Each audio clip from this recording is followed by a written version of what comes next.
Hello, everyone. I see we got a few folks in here and more folks are trickling in after. Welcome and to the NBCU Academy Next Level Summit Career Expo session on creative jobs at Universal Parks. I'm Jay Valle, reporter with NBC News, and I know earlier today you may have caught the Universal Parks creative team and seen the magic behind the theme parks storytelling. But in this expo, you're going to learn more about careers at Universal Parks and Resorts, and of course, what you can expect if you land a role there. I am joined by members of the Universal Parks and Resorts Talent Acquisition, Human Resources, and Recruiting team, who are going to answer questions and job opportunities on the recruiting process and what it's like working at Universal Parks.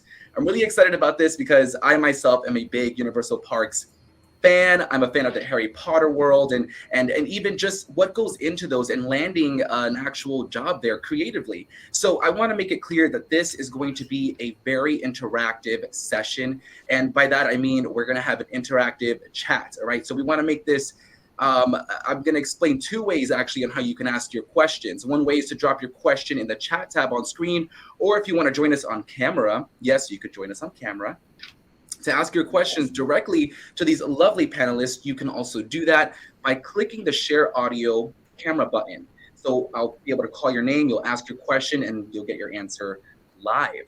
Right. I just want to note also before we get started is that if you choose to join us on camera, please make sure you are on a desktop or laptop computer. We've had some issues with folks who were trying to join on a tablet or a mobile device, and we want to make sure we get you through and that this production rolls all the way through and we get those questions answered. And so today I have joining with me, I have Brinkley Ruffin, the Vice President of Talent Acquisition for Universal Orlando. I also have Stephanie Davis, Director, Talent Acquisition at Universal Orlando Resort. I'm going to wave at each of them when I say that. Right. I have Angelique Valentino, Senior Director of Human Resources for Universal Studios in Hollywood. And of course, certainly not the least, it's Sam Blackman, Senior Recruiter, Human Resources and of Universal Products and Experiences. I want to thank you all for joining me today. You both, well, all of you look amazing. I said this before we started, and I was like, y'all look amazing. And I want to break the ice because I know we're all sitting in here and we can see talking heads and we can't see our audience, but we can see each other. And I want them to get to know you and break that ice for a moment. So in 30 seconds or less, tell us what you do in your roles and something that you enjoy in what you do. I will toss it over to Brinkley first. All right, Jay. Well, first off, thanks for having us. You sound really excited, so that makes me excited. So this will be a fun time. But as Jay mentioned, I'm the Vice President of Talent Acquisition for Parks in Orlando. And very briefly, I think the thing that I love the most is the ability to help shape careers, no matter what point someone is in their career, whether it's early, mid, or executive. And then I think also being able to help bring talent into the organization. That's a very important job that takes a lot of trust, and I take that very seriously. So being able to shepherd that talent into the door is something I really, really enjoy. Fantastic. Sam, do you want to weigh in on that? Absolutely. Thank you so much for having me here. I'm super excited. My name again is Sam Blackman. I'm relatively new to the organization as a senior recruiter for Universal Product and Experiences, but I support a wide variety of roles, many of which fall into the category of creative.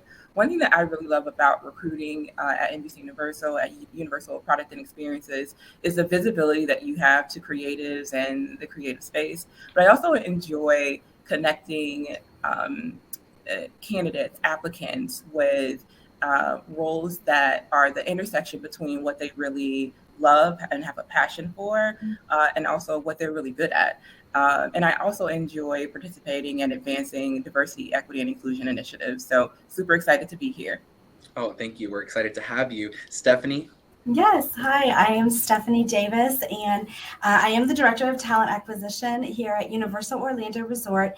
My team focuses on the professional recruitment of positions from our internship level all the way up through our executive level for both our operational front of house areas as well as our corporate back of house divisions. I work in HR, so what I love about my job is people. It's all about people, right? So I love the opportunity all these years working in HR to listen to somebody and understand their experience and their skill set and where they might fit into the organization. Ultimately, we have the opportunity to really impact somebody's career and therefore their life, which is a pretty cool gig, if you ask me. And last and certainly not the least, Angelique Valentino. Yes. Hi, everyone. Thanks for having us, Jay. We're really excited to be part of this event in itself and really just highlight all of the different careers at Parks and Resorts. And I've been with the organization 9 years, and I would say in my role, I'm over the full-time staffing, similar to Stephanie, in terms of like anywhere from our interns all the way up to some of our executive levels. And also I'm an HR business partner, so it's kind of a dual role. So I get to see both sides of human resources, which I really love. So I think what's unique about Parks and Resorts is that we're an in-person business. So we live and breathe and you come into an actual office and we're on the theme park site in Hollywood. So my favorite part is I get to see everybody that we've hired and see them develop through their careers, and they could start as an intern and then move into, a completely different area. And I see them in the elevator, right? I see them at the employee cafeteria. You can go into the theme park when you're having a bad day, walk outside the office and go on a ride if you need to. So I think that's what's unique about working at a theme park business, is you feel a part of something. And so I love that part of our business and love being here with people. Oh, thank you. Thank you all for answering that. And I when I think of, the resorts and the theme parks, they're massive, right? But we know there's a creative aspect to this massive, I think I call them like tiny little cities across the globe, right? Because they really are. I mean, I've been to Universal Orlando and I see it like a little city, and I'm completely entering a different realm, even from the scents, the smells, the food. I'm curious to know what, really what goes into that in the creative aspect. So I want to toss it over to Brinkley. Can you tell us a little about what Universal Creative is? Sure, Jay. Universal Creative is a brand within a brand of our Universal destinations and experiences. And really, when you think Universal Creative, think foundation, think concept, layouts, designs. Every story has a beginning, and every story has a conceptual thought and an idea that ultimately plays out. And Universal Creative is really the birthplace of that story and those stories. But you said a key word. You mentioned we're small cities, and that's exactly what we tell people.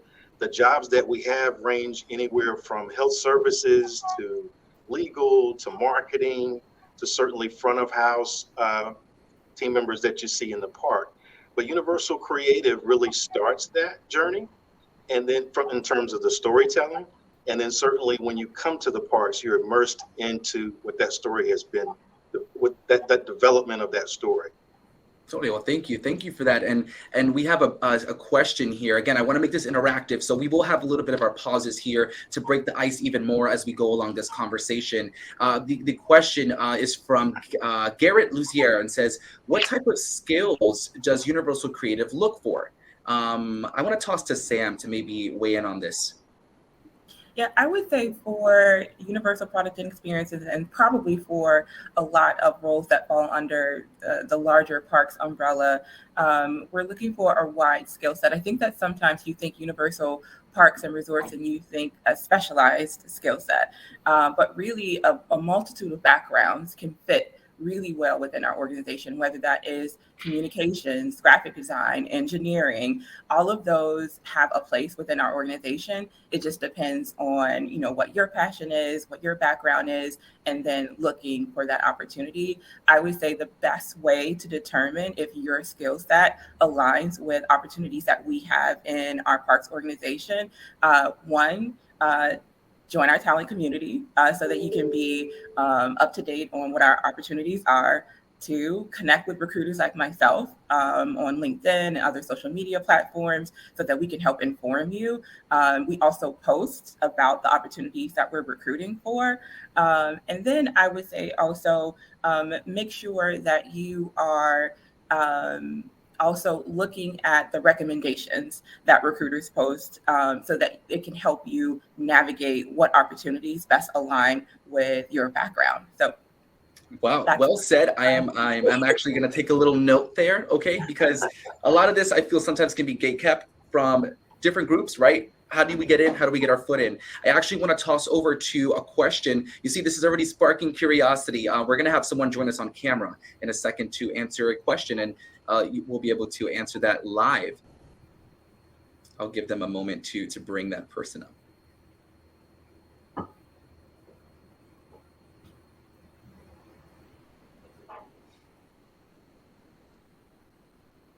Hello. Hi. I'm Milan. Hi. I'm Milan McWilliams. I'm a business major with a concentration in marketing in Mount St. Mary's in Maryland. My question is, with the many different experiences that the park provides and the many different avenues that it goes in, if you're looking for a job, for say like marketing for a specific ride or attraction, how does that play out when looking to come work there? You want me to answer? I can take a stab at that. Yeah, thank you for being brave enough, Milan, to come on camera and ask a question. I know it's nerve-wracking, so thank you for doing that. But it's actually, I think the best thing for any student to be doing is look at our job descriptions, look at our internship opportunities, and see how it aligns with what your own personal interests are and what you've been studying as much as possible, and then apply for those internships, and then reach out on social media to recruiters that work at the organization to kind of make a connection. So on LinkedIn. But from a marketing standpoint, just to give you kind of like a really kind of more detailed nitty gritty, really most of our folks who start in marketing start at a coordinator level or a specialist level, depending on how many internships or experience you have. And it depends on what part of marketing. We have social media teams, producing, editing teams that record all of our sizzle reels and things that you can imagine. We have teams that come up with branding. We have a lot of people who do work on our websites. So if it's like user interfaces or anything related to like graphic design, or even like a guest experience through the journey through our website, if you've taken any coursework related to that. So there's so many different paths within the marketing umbrella that you could consider. And sometimes you just got to take a first step and start getting some internships under your belt as much as you possibly can, to get that real life experience, even if it's with a small company. And then it can translate into a larger organization. But that's what I would recommend. Let's look at those coordinator levels for full-time opportunities. Thank you. Milan, thank you for that. I mean, listen, getting an opportunity to speak to these senior level recruiters and human resource experts, like it's insane to me. And I really encourage everyone to, continue to spill in some questions as we have time to chat with these amazing folks over here. We actually have a submitted question from Haley Paris. It's a popular question in the chat, all right? We'll have anyone weigh in on this. But Haley asks, when looking into a candidate for a professional internship position, what aspects are you looking for as a recruiter? I know, Angelique, you probably answered a bit of that, but does anyone else want to elaborate a bit more for Haley and those interested in the chat as well? I can add to that for sure. I think there are a couple of things to make you stand out in your application. If you have a portfolio or any kind of information on projects and things that you've worked on while in school, I would certainly include that information. It's a great way to highlight and showcase your information. I always give tips to people too in terms of keeping their other information relevant. For example, if you have a LinkedIn profile and you include that in your resume, make sure that the link works. Make sure that the content that you have on there is relevant. Like, you didn't just create a LinkedIn profile in one of your classes 2 years ago and then didn't do anything else to it since then. That matters to a recruiter, and also shows us, are you invested in yourself and keeping yourself updated and relevant to employers?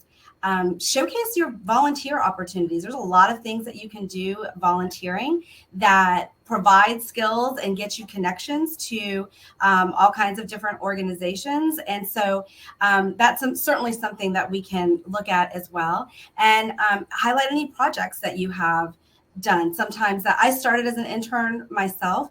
And so it is nerve-wracking when you're going in and trying to apply for the job, but anything you can do to highlight why you're interested in this role and what skill sets that you can bring to the table are helpful for recruiters as they sift through applications and resumes for those internships. Well said. Well, thank you, Stephanie. And listen, again, we have someone else coming on camera to ask another question. I believe we have Jack here. Hi, Jack. Hi there. Can you guys hear me?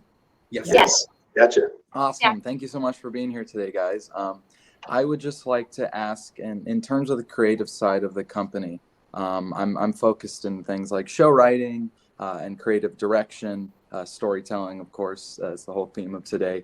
So I'm just wondering what specifically you guys would be looking for in terms of those aspects for somebody just starting out in the industry, what you'd be looking for to hire in terms of the creative side of storytelling and writing. Yeah, well, Jack, first, thanks for being brave to jump on here with us. And that's a great question. And early career, traditionally, I know talking to a lot of young professionals, is really, people get nervous around, what should I say? What should I do? But to Stephanie's point earlier, that's really a space where you can almost be the most creative when it comes to how you tell your story early on. Things that we look for specifically in creative and storytelling, for instance, if you have writing samples that you have that could be available, whether they're with internships, whether they're with schools or classes, those types of things help show your ability. And actually, I was talking to a student a while ago, and they were a little frustrated that they didn't have writing samples. And I said, well, you're in college, you take classes, you write papers all the time. And really, it's about transferable skills, even early career. So kind of be open-minded about how you can tell your story early on to really showcase your skill set. And specifically with writing, there are tons of things I'm sure that you and others have done that you can use to kind of showcase that brand that you have. Yeah. Thank you. Thank you, I Jack. would just like to add a pro tip, if I can, Jay, to Brinkley's comment. So as I'm recruiting for creative roles, one of the things that I come across often is these really strong resumes with portfolios that I can't access. So make sure that you are troubleshooting that it works, that it can, if I click the link, or a recruiter clicks the link, they can access it. And then the other thing is sometimes they forget to give you the password. And so you have this really strong candidate, but you can't access their work sample. And by the time you get in touch with them, we've already moved forward with the interview process. So just two quick things. Also, because I'm always recruiting, our internships for Universal Product and Experiences are currently open. Yeah, we're already recruiting for summer. Yeah. Have a chat. Yeah, I just wanted to add too for writers, because I think that's a little bit more, it's a little bit more of maybe not a straightforward path, but necessarily for parks and resorts. So if you're a writer and you really want to do more of writing scripts or stories specifically, really look at writing groups to join, other professional writing groups. There are people who will give you feedback on your writing, and other people who are also wanting to become screenwriters or writers too. I would join those, and also look at writing assistant opportunities or internships as much as possible, because I think that's where they get their start. We kind of, from a parks and resorts, there's internal communications, there's public relations. That's a little bit of our writing, but it's a little bit different from a storytelling. We mostly will take a storytelling that's short form, right? Or we're taking our intellectual property and then turning it into an in-person experience for our parks and resorts. So it's a little bit different from a creative writing perspective. Thank you. Hopefully that helps them. Yeah, I really do think that all of this is extremely helpful, and it brings me great pleasure as someone who is also early career to be able to present these questions to all of you when you're looking at these applications. You're saying this is what it is, this is how we access this, and this is what kind of gets us to make a decision, and even down to a link. If you can't access it and you're scarping through maybe 100 applications, that's how it really goes down, right? We never get to hear from this side. We have another question. This is from Chamberlain Beard, who says, when assessing candidates for roles, which I feel literally this is what we're doing right now, is assessing these candidates for roles in the creative department, what is most important? Your years of experiences. This is a good one, okay? An impressive work history or an attractive portfolio, or perhaps more simply put, just how important is that portfolio? Very important. I don't recruit specifically for Universal Creative, but I would say just in general, it's got to be a combination of all of those three, right? You've got to highlight every single one of those things are important, and it's a competitive workforce. So there are a lot of applicants that are going for a smaller amount of positions. So you need to really highlight and showcase what you can do. And to Sam's point, and Jay, when you're even talking about that resume, those are your points to make your first impression. And if you have a link that doesn't work, or your resume has words that are misspelled, or any of those little things, that can really, really make a difference. So putting your package together to tell your own story is super, super important when recruiters are reviewing that information. And Jay, just to add to Stephanie, there are two things that an applicant has to think about: how they compare with the job description, which is what the company says that they're looking for. And a lot of times when people do that, they're like really gung-ho, really excited. There's a match here, there's an interest here, my skill sets fit. But then also we have to remember, we also have to consider the maybe hundreds of people who might be applying for the same position, right? So in addition to comparing yourself to the job description that is posted, there's also a comparison to other talent that is interested in the role that as an applicant, you probably won't know or won't see. So putting your best foot forward in that process, to Stephanie's point, is critically important. And if I can add just one. I was going to add too, Sam. Go ahead, Anjali. This is great. We're getting a lot of light bulbs here. It's great. I love this. Everyone here is so excited to consume this information. Sam, did you want to go, or Anjali? Well, I was just going to say really quick is you could have multiple versions of your resume and or portfolio, depending on what sort of role you're applying for. Make sure you tailor it, edit it down to be most relevant to the role that you're applying for. So you might have different portfolios, one that's a little edgier if you're applying to something that's more horror related, right? One that might be a little bit cleaner and more streamlined for something that's more marketing or consumer related. So you have to kind of think through that too, and make sure that you're tailoring your portfolios and your resumes. You might have 2 or 3 versions. I recommend that. Awesome. That's Sam, exactly before what I we was gonna talk to the say, next Jay. question, I'd love you to weigh in on that. I was going to say. Okay. Oh, perfect. All right. We're going to have someone come on camera to ask another question. Again, you see, we're getting more light bulbs in the chat, and now folks are again, the bravery to come on camera, that's amazing. And getting these answers live, that's what it's all about. So again, we appreciate all of you coming on here and being so open to share this. We'll have them come up on camera in just a few seconds here. Hi. Hi, Sam. I am also Sam. So hi, Sam. Hi, Sam. I was wondering, since so much, my face is red. It's warm in here. You look great. You look amazing. Totally fine. So much of the industry seems to be making the right connections. My bird's yelling. Seems to be making the right connections. I know, Sam, you had mentioned reaching out to recruiters on LinkedIn. Is there a way to, start forming those connections with the professionals working at Universal? Because I imagine if you just, what's the word? It's not dry email, cold email somebody, or, cold invited them on message. LinkedIn. They'd probably ignore you. So I'm curious how to start forming one of those relationships. Yeah, I can get the conversation started, but I'm sure Stephanie, Brinkley, and Anjik also have recommendations. But the first thing I would say is target the right recruiter. On LinkedIn, there's a filtering, a search mechanism where you can go and see, what roles are available, what recruiters recruit for specific roles. You can also look on their profiles. Like if you look on mine, and I'll share I think my LinkedIn is shared. If not, I'll share it in the chat. You can see exactly what I'm recruiting for. I have a link for all the jobs that I recruit for, and then I included in the description of what I do for NBC Universal. And so if you are looking to make a path toward NBCU creative, reaching out to an engineering recruiter probably isn't the best way to go, right?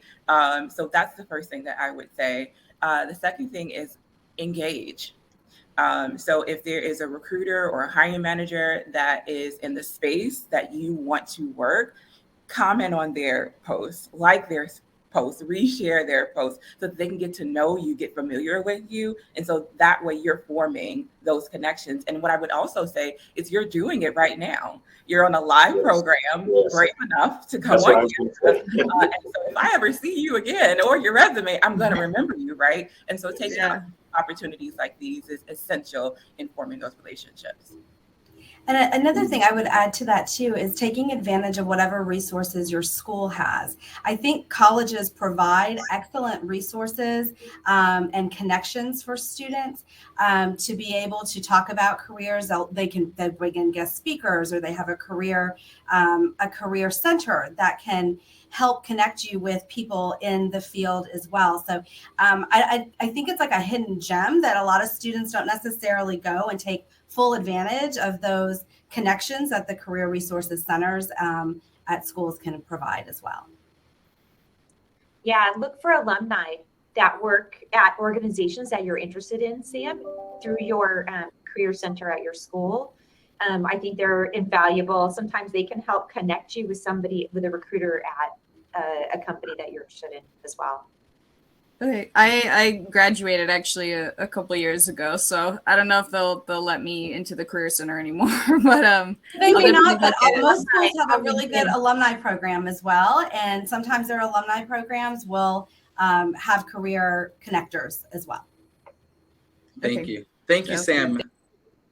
Thank you, Sam. I also want to note, and to everyone out there, I actually landed my position with NBCU through my alumni. I got an email after sending out 30 applications, and this was and all those were 30 no's actually from local stations, and my alumni connected me to the NBCU Academy Embed program, and here I am 2 years later. So reach out to those individuals who run them, and also reach out to your peers, some of those that you graduated with.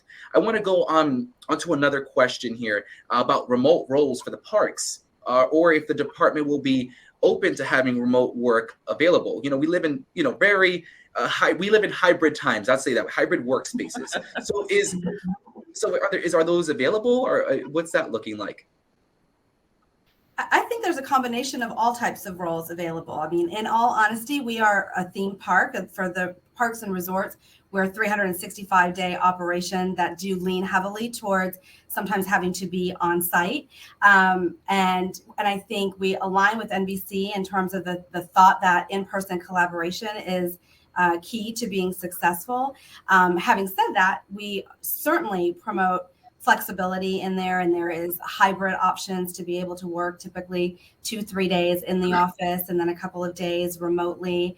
And there are additional positions as well, depending on what they are. Often if they're more maybe individual contributors or technical type positions and things like that, that have the ability to be remote as well. So there's a little bit of a combination of opportunities, and those are usually something that we can discuss during an interview, if that's available within the job that you're seeking. Stephanie, while I have you here, when someone gets a job at the parks and resorts, what kind of opportunities for career growth are there? A lot of you have been with the company for quite some time and have dipped into different positions. What does that look like today? Yeah, absolutely. We have all kinds of things for career growth, which is an exciting thing. Many people that you will meet, I think, at the parks. I've been here for 25 years, and that is I'm not a solo story. There are a lot of long-termers, right? And that's because the company does so much heavily invest in our current team members. So whether you're starting as an intern, whether you take advantage in your role through some of our mentorship programs, we have something called the Career Network, which is a team specifically designed to help our internal team members navigate through. So we offer resume review or interview classes, all kinds of resources for internal team members to participate in. As a matter of fact, we just finished a great event a couple of weeks ago. It's a career expo in one of our sound stages. The title and the theme was Here You Can Grow. And we had over 35 divisions represented. We had colleges, local colleges here. We had the highlights for tuition reimbursement program. So there's a lot of focus and efforts that are put there to invest in our own team members and let them know where they might be able to continue to grow. And we have every job you can think of under the sun. So there's a lot of opportunity. And Jay, to piggyback on that, you know, one of the things I think that's important for people to do is really define or redefine what growth and development means for them. And a lot of times we may default to vertical movement and promotability, but a lot of times that could be a lateral move where you're developing skills in a lateral move to then be eligible for something that might have more upward mobility. But really, for me personally, I like to define growth as really a collecting those skill sets. And you can do that through a lot of different ways. So don't just have a one-track thought in terms of, well, only if I'm promoted, that's the only way that's really I can define growth. That's a myth that I think can limit ultimately your career if you're not flexible with that. Thank you.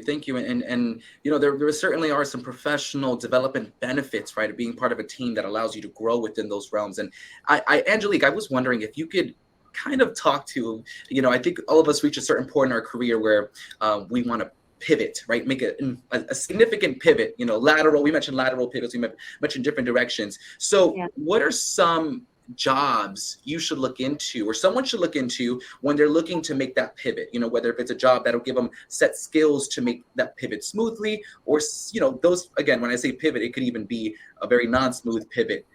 So what kind of jobs do you see someone going into for that exact move?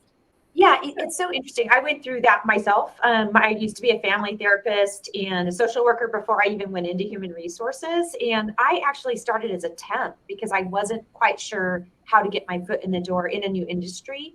And I know that may not be a popular advice. However, I think sometimes you got to kind of get your foot in the door to understand what other opportunities and get to know people inside an organization. And that's how I started my career, actually. And I didn't even know that human resources was actually a path at the time. And a lot of what I was doing as a therapist actually translates really well to being in human resources. So I think anybody who's in that sort of, you know, crossroads or at a time where they're kind of questioning, maybe I want to choose a different path in terms of like what I do for a living and what I really enjoy.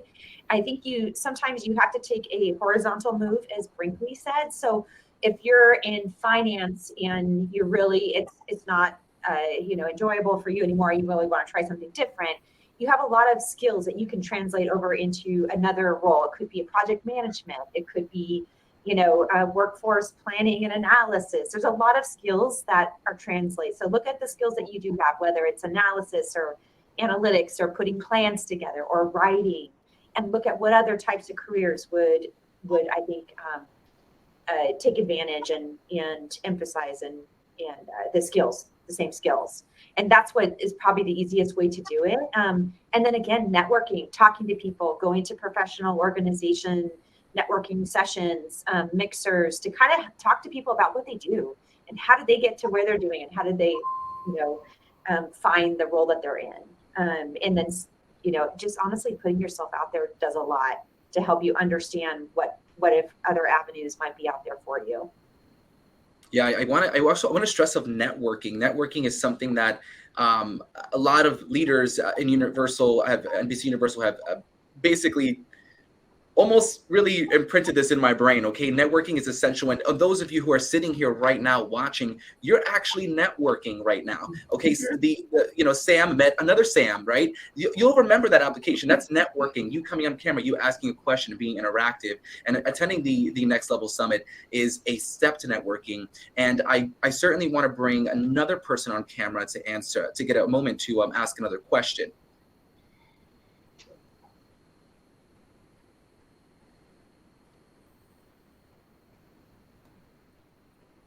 Hello. Hello. How's everybody doing? Thanks so much for allowing me to speak today.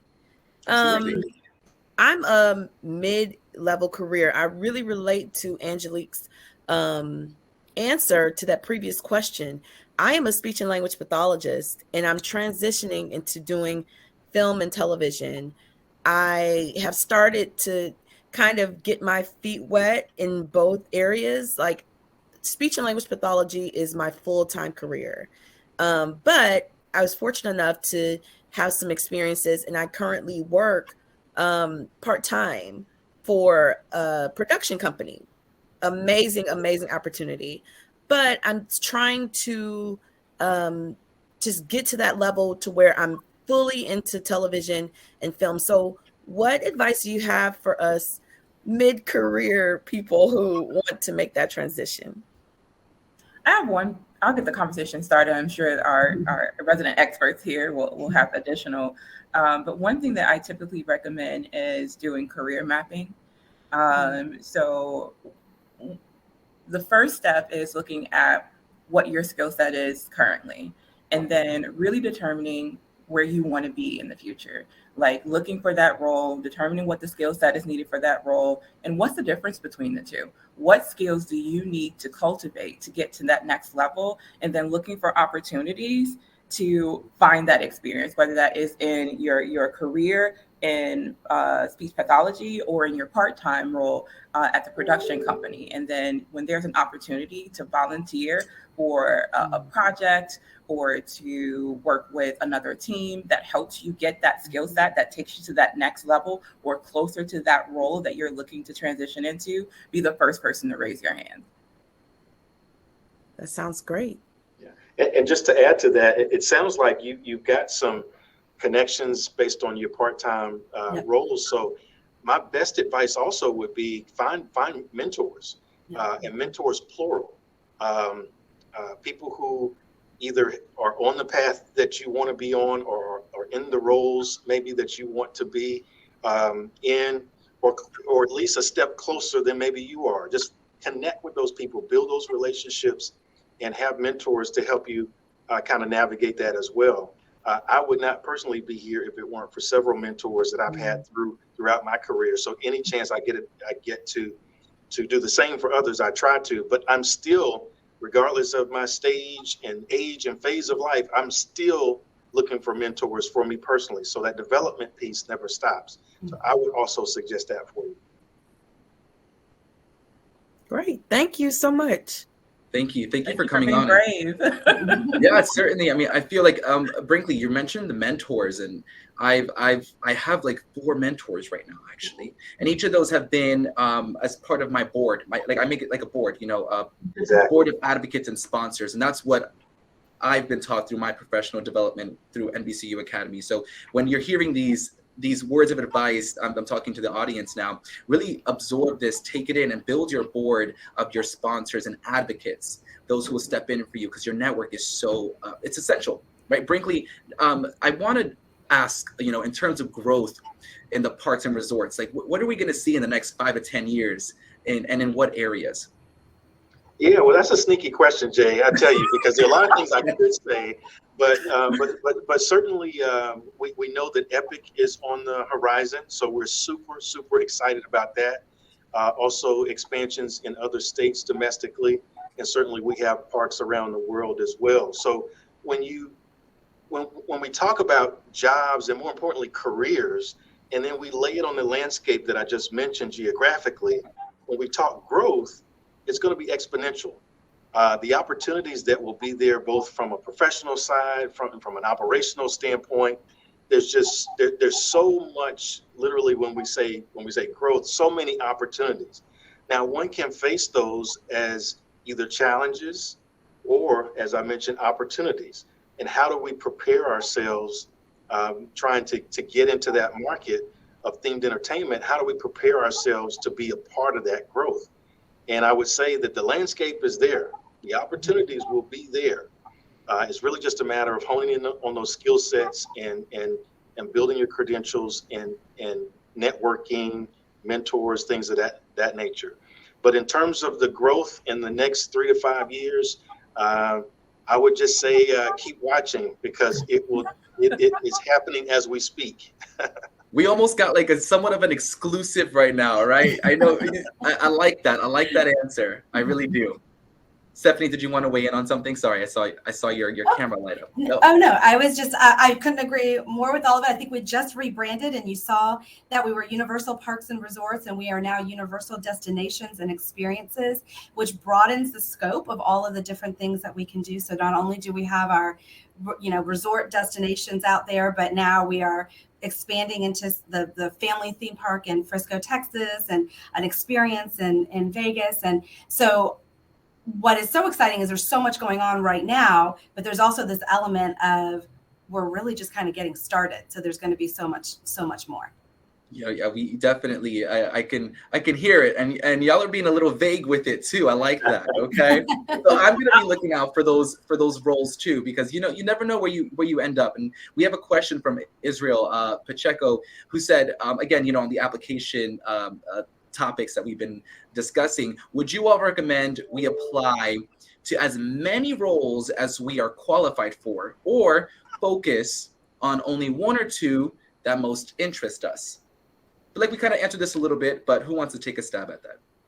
I'll take a stab. I'll be direct. I saw Sam's face. I think I know your answer. Focus. Definitely focus. Because one, you want to make sure that you are really identifying that the roles really align with your skill set and background. And then when recruiters see that you've applied to 100 different roles within our tracking systems, that doesn't make a good impression. What are you really interested in? Do you just want a job, or do you really want a career with our organization? And I'll just keep it short and sweet and let anybody else that wants to weigh in. No, that's perfect. The hardest person for me to help is someone who comes in and just says, I'd love to work for Parks. I'll do anything. There's so much, and you really do want to have a focus. And I know, Jay, you mentioned when you started out, you put your resume out to several different places. That part is fine because they were different places. But when you put your resume into one place multiple times, that is not the best way to develop a relationship with that recruiter or that company. Because to Sam's point, it becomes a little unclear about what is driving you and what your purpose is and what you're really looking for. So you do want to have somewhat of a focus functionally in terms of where you start, but just realizing where you start may not be where you finish. Oh, well said.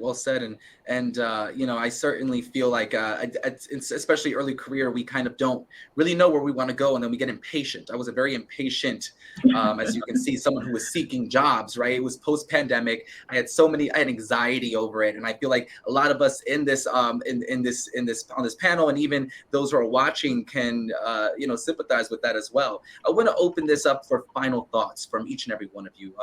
Angelique, do you want to close with some final thoughts?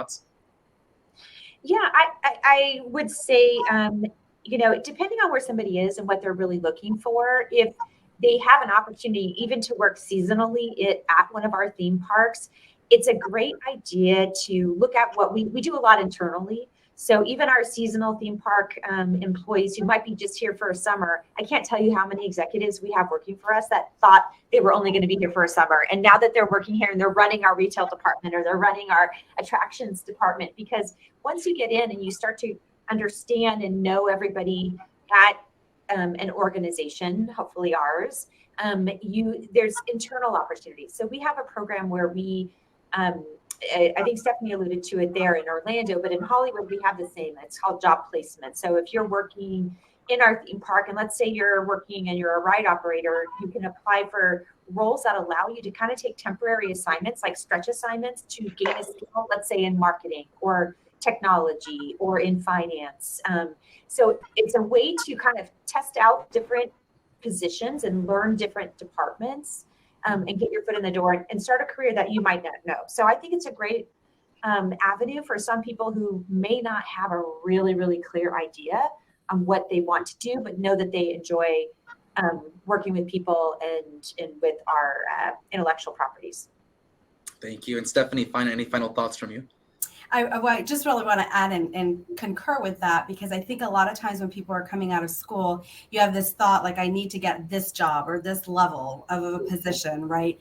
And so starting at even the lowest level position, the entry level position, has so much more value than people put on it. And the minute you are there, that's your moment, right? That's your moment to shine, to showcase yourself, to show what you can do. And because we are so internal team member focused and career growth within our own, that's your entry, So I would say, don't fear putting in a position that you may feel is more entry level than what you're seeking. Sometimes you do have to start there, but you can very quickly move from there as well. So, thank you, Stephanie. And Brinkley, do you have any closing thoughts? Yeah. One of the bad things about going towards the end is all the answers are taken, but this is perfect. Professional patience, right? So you have to understand it may not be in your best interest, to Stephanie's point, to chase a title or to chase pay, but chase your passion. What are you passionate about? What do you want to do? What would you like to do? I think that is scalable and sustainable, because that goes into, we've talked about themed entertainment and the storytelling, but at the end of the day, what is your story related to your career? And you control that. So I think take pride in that and trust yourself through that journey. Well said. And Sam, you want to close this out with your final thought? Oh, no, I was hoping you could choose someone else, but it's me. No, but I would say the first thing I would emphasize that we kind of hit on earlier is that your net worth is your network. So continue to network, forming those relationships so that when that opportunity does present itself, you've had a foundation to pursue those opportunities. Also, I would say that as a recruiter, some of the skill sets and experiences that I always look for are customer facing, because that's where you really learn how to build relationships and communicate well. So there's real value in those type of opportunities, even if they're quote unquote entry level. And then I would say continue to think outside the box. You may have never imagined that your creative career aspirations could be filled in parks and resorts, but I hope after this conversation, we've shown you otherwise. Oh, I think so too. You all have been fantastic. Thank you, Stephanie, Sam, Brinkley, and Angelique. This has been fantastic. And thank you to the audience who's joined us today on this Career Expo session and attending the NBCU Academy Next Level Summit. This was a fantastic one, and I look forward to the next one. Everyone have a great day. Thank you so much. Thank you. Thanks a lot.